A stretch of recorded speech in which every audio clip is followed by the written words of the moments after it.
Hello बच्चों, स्वागत है आपका एक बार फिर हमारे YouTube चैनल अंकित जनरल फिजिक्स में। आज मैं आप लोगों की क्लास 11th का चैप्टर मात्रक एवं मापन का दूसरा वीडियो अपलोड कर रहा हूं। लास्ट वीडियो में मैंने आपको बताया था कि भौतिक राशि क्या होती है, कितने टैप से किसी भौतिक राशि को लिखा जाता है, उसको मैंने टैप्स बताए थे आपको, और उनके बारे में बेसिक इंट्रोडक्शन दिया था। आज मैं आप लोगों के लिए टॉपिक स्टार्ट कर रहा हूं यहाँ पे मात्रक यानी यूनिट। किसे कहते हैं मात्रक? तो मात्रक क्या होता है कि किसी भौतिक राशि के सुपरिभाषित एवं नियत मान को क्या बोलते हैं? एक एक शब्द बताऊंगा अभी मैं। किसी भौतिक राशि के सुपरिभाषित एवं नियत मान को मात्रक कहते हैं। जैसे मैंने बोला आपको कि भाई द्रव्यमान का मात्रक क्या है, तो आप लोग बता दोगे सर किलोग्राम होता है। द्रव्यमान का मात्रक क्या होता है? किलोग्राम। और यदि मैंने ये कह दिया कि मेरे पास 10 किलोग्राम चीज है, मेरे पास 10 किलोग्राम, या मेरे पास एक 10 किलोग्राम की वस्तु है, तो आप लोगों के समझ में क्या आएगा? आप लोगों को समझ में आएगा कि यहां पे जो किलोग्राम है, ये किलोग्राम किस भौतिक राशि को व्यक्त करता है? द्रव्यमान को। यानी कि इसका मतलब क्या है कि मेरे पास जो वस्तु है, उस वस्तु का द्रव्यमान 10 किलोग्राम है। यही तो मतलब है इस लाइन का। 10 किलोग्राम का मतलब क्या है कि उस वस्तु का जो द्रव्यमान है, वो द्रव्यमान कितना है? 10 किलोग्राम है। मैंने बोल दिया यहां से जयपुर 200 किलोमीटर है, तो क्या है ये 200 किलोमीटर? क्या है? दूरी है ना। यहां से जयपुर की दूरी कितनी है? 200 किलोमीटर। किससे पता लगा कि ये दूरी है? इस किलोमीटर से। अगर इस किलोमीटर की जगह में किलोग्राम लिख दूं तो क्या ये दूरी होगी? नहीं होगी, क्योंकि किलोग्राम किसका मात्रक है? द्रव्यमान का। अगर मैं इसको ये लिख दूं, यहां से जयपुर 200 सेकंड है, तो क्या ये दूरी होगी? नहीं होगी। तो दूरी का मात्रक फिक्स हो गया कि क्या होता है? किलोग्राम। द्रव्यमान का फिक्स हो गया कि भाई दूरी का मात्रक क्या होता है? किलोमीटर। द्रव्यमान का मात्रक क्या होता है? किलोग्राम होता है। समय है तो समय फिक्स है, उसके पीछे क्या होगा? सेकंड होगा कि नहीं? तो यहां से क्या समझ में आता है इस मात्रक से कि किसी भौतिक राशि के सुपरिभाषित, यानी जिसको डिस्क्राइब किया जा सके, यानी भौतिक राशि से मात्रक बन जाए और मात्रक से भौतिक राशि बन जाए। भौतिक राशि से मात्रक बन जाए, मात्रक से क्या बन जाए? भौतिक राशि क्लियर हो जाए, तो उसे कहते हैं क्या? सुपरिभाषित एवं नियत मान। नियत ही तो है। अगर मुझे द्रव्यमान को व्यक्त करना है तो किलोग्राम, यदि मुझे लंबाई को व्यक्त करना है तो मीटर या किलोमीटर, और यदि मुझे समय को व्यक्त करना है तो समय को व्यक्त करने पे सेकंड, मिनट, आवर ये काम आएंगे। क्लियर है यहां तक? आगे देखें हम लोग, तो यदि कोई ये पूछता हो कि भाई मापन क्यों किया जाता है या मापन कैसे किया जाता है, जो मापन है वो मापन की आवश्यकता क्यों है? तो मापन की आवश्यकता क्यों पड़ती है? क्योंकि मेरे पास जो मानक मान होते हैं, मैं पहले वीडियो में भी समझा चुका हूं, वापस इसको मैं यहां पे फिर समझा रहा हूं। अगर मैं ये कहूं मेरे पास कोई वस्तु है जिसका द्रव्यमान 10 किलोग्राम है,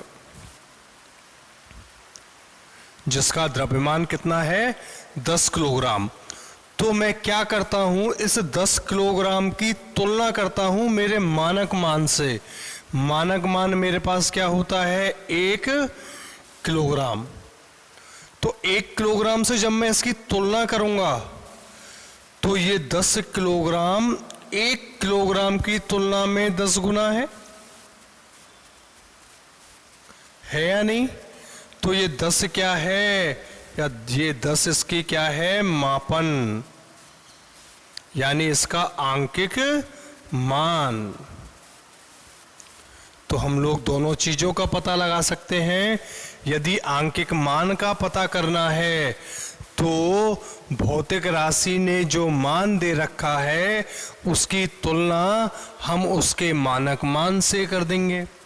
और यदि मात्रक का पता करना है तो उस भौतिक राशि के पीछे जो लिखा हुई राशि होती है वो क्या होती है? उसकी मात्रक होता है। क्योंकि भौतिक राशि को मैंने लिखने का तरीका बताया था आपको, Q बराबर NU। यहाँ n उसका आंकिक मान होता है और U होता है उसका मात्रक। जैसे 10 किलोग्राम, तो 10 उसका क्या है? आंकिक मान, और किलोग्राम क्या है? उसका मात्रक है। क्लियर है बच्चों यहां तक? यहां तक थोड़ा सा बेसिक इंट्रोडक्शन था इस चैप्टर का, जो थोड़ा सा आप लोगों को बोरिंग लगा होगा मेरे हिसाब से, लेकिन फिर भी आप लोग इसको पढ़ोगे क्योंकि ये ज़्यादा हमारे लिए इम्पोर्टेंट है।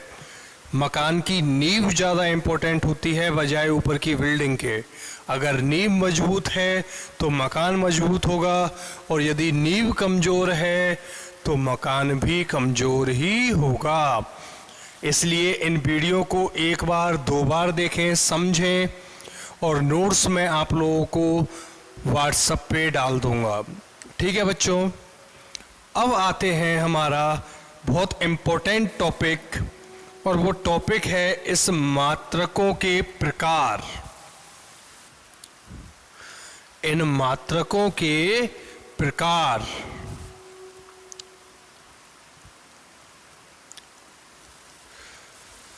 तो मुख्यतः मात्रक 2 प्रकार के होते हैं। पहला होता है मूल मात्रक और दूसरा होता है व्युत्पन्न मात्रक।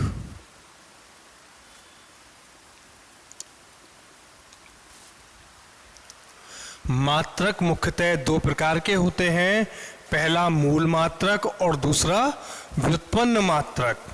होते क्या क्या है ये? मूल मात्रक किसे कहते हैं? मूल मात्रक वे मात्रक होते हैं जो प्रकृति में मूल अवस्था में पाए जाते हैं। जैसे मैं बताऊं आपको, आलू होता है, आलू होता है ना, आलू, उसको मैं क्या मान लूं कि एक ये मूल राशि है। आलू क्या है? एक मूल राशि। और उस आलू से हम लोग क्या क्या बना सकते हैं?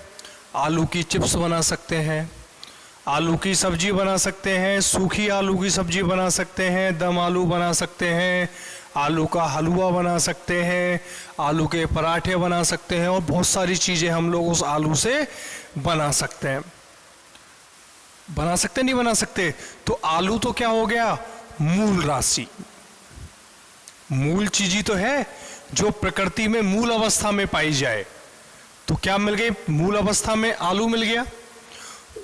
और उससे बनाई जाने वाली जो चीजें हैं, क्या क्या? आलू के पराठे, आलू की चटनी, दम आलू की सब्जी, सादा आलू की सब्जी, सूखे आलू की सब्जी, टिकिया, भल्ले और जाने क्या क्या अटरम सटरम दुनिया में जो बनता है, वो सब किसकी सहायता से बना तो आलू की सहायता से। और आलू क्या था? मेरा मूल राशि। तो उसकी सहायता से जो और चीजें बन जाती हैं, यानी मूल मात्रकों की सहायता से जो अन्य मात्रकों का निर्माण किया जाता है, उन्हें क्या कह देते हैं? व्युत्पन्न मात्रक। आ गया? समझ के नहीं आया? मूल मात्रक को किससे समझ लोगे आप लोग? आलू से, जो प्रकृति में मूल अवस्था में होते हैं। ठीक है। और प्रकृति में मूल अवस्था में कौन कौन से मात्रक होते हैं? तो प्रकृति में मूल अवस्था में 3 भौतिक राशियां होती हैं।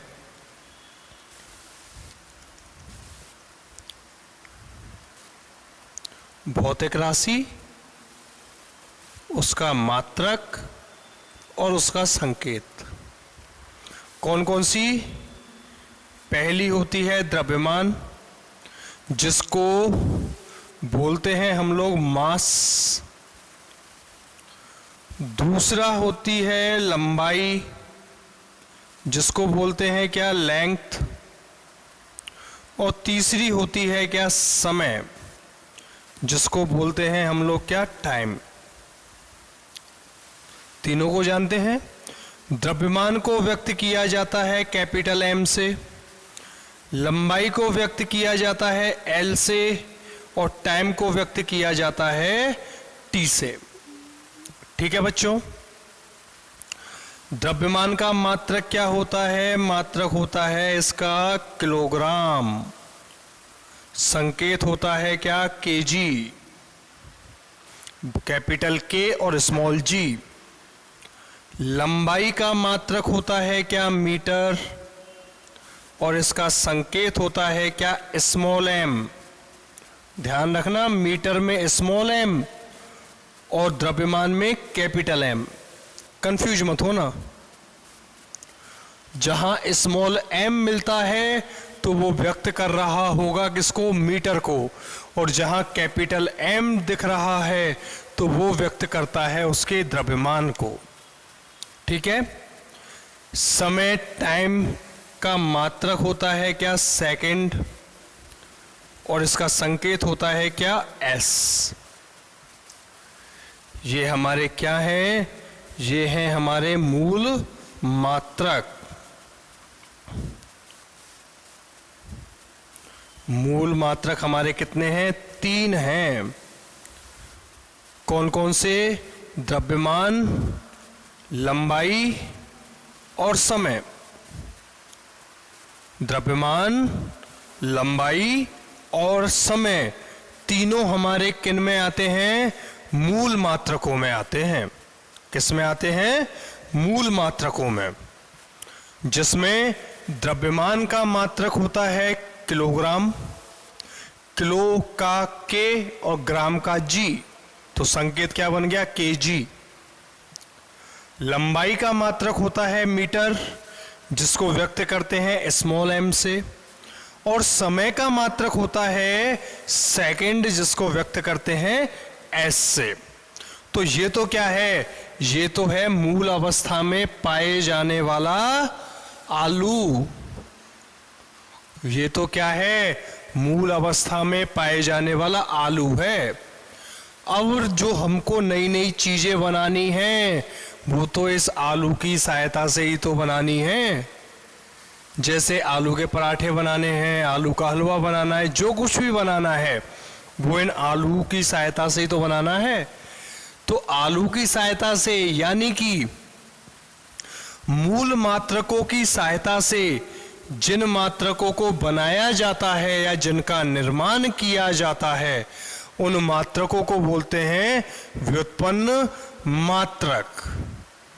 जिन मात्रकों को मूल मात्रकों की सहायता से बनाया जाता है या बेमात्रक जिनका निर्माण मूल मात्रकों की सहायता से किया जाता है व्युत्पन्न मात्रक कहलाते हैं।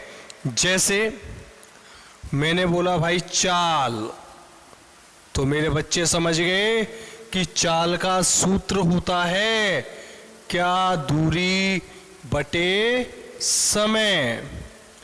और दूरी का मतलब लंबाई ही तो है एक तरीके से, तो लंबाई का मात्रक क्या होता है, मीटर, बटे समय का मात्रक क्या होता है, सेकंड, बराबर स्मॉल m बटे s।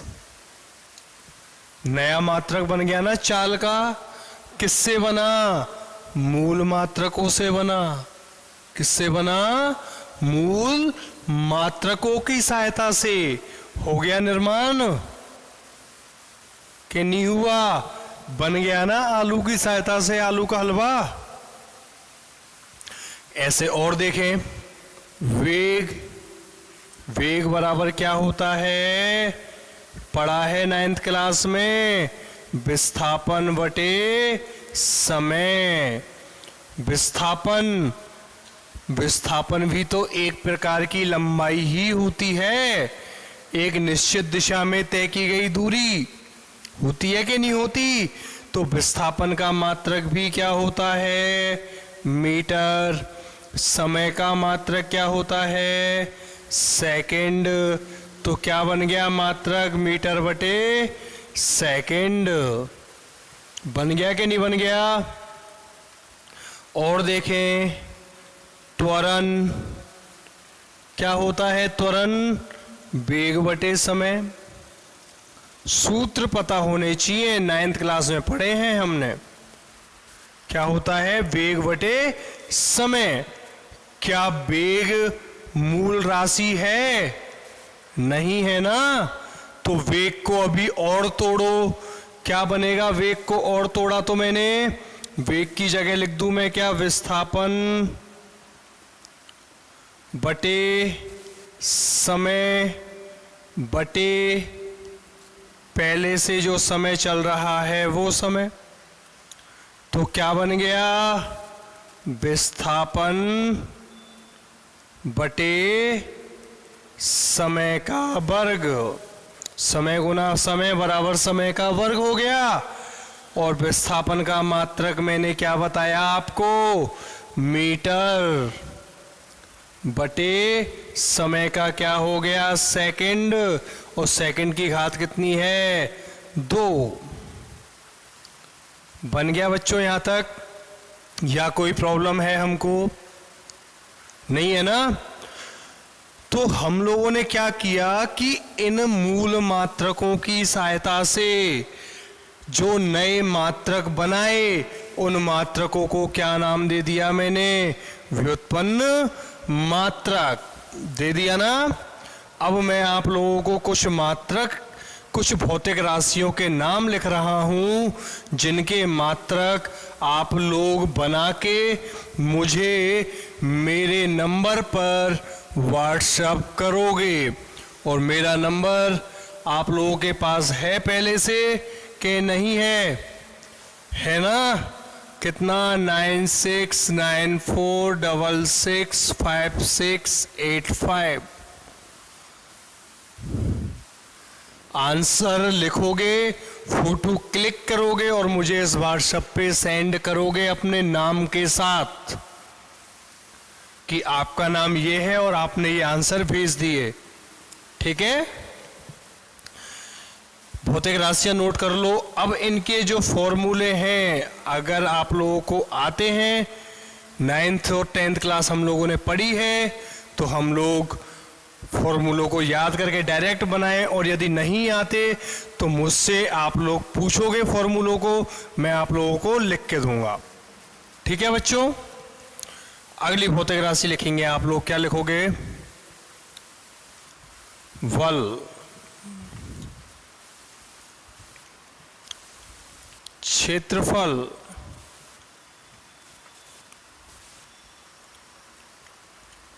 आयतन,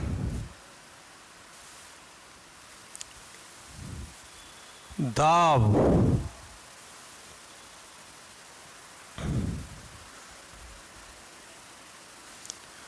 घनत्व,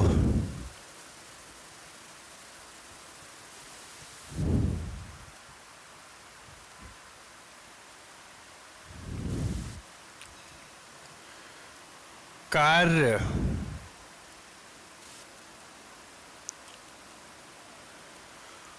ऊर्जा,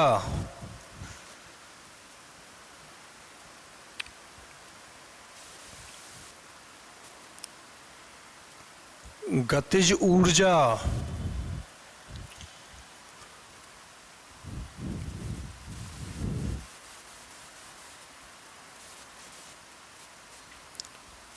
स्थितिज ऊर्जा,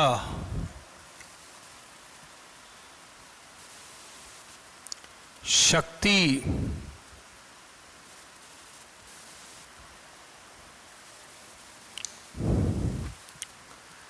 बल, क्षेत्रफल, आयतन, दाब, घनत्व, कार्य, ऊर्जा, गतिज ऊर्जा, स्थितिज ऊर्जा, शक्ति और संवेग।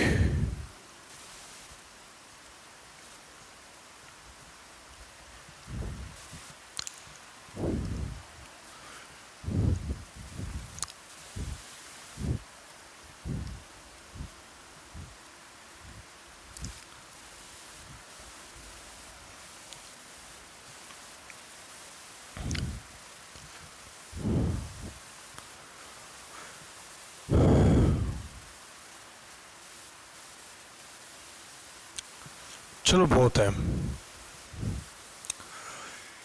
इन सब के आप लोग मुझे मात्रक उसी तरीके से बनाओगे जैसे मैंने ये 3 बनाए थे। सूत्रों को लगातार तोड़ोगे और तोड़ के उनको लास्ट में उसका मात्रक बना के मुझे व्हाट्सएप करोगे इस नंबर पे, ठीक है। और जिन जिन बच्चों ने अभी तक अपना चैनल अंकित जिंदल फिजिक्स सब्सक्राइब नहीं किया है वो आज ही सब्सक्राइब कर लें, ताकि आप लोगों को जो लेटेस्ट वीडियो हैं वो लगातार मिलते रहें, ठीक है बच्चों। तब तक मिलते हैं अगले वीडियो में, तब तक के लिए take care, good bye, thank you.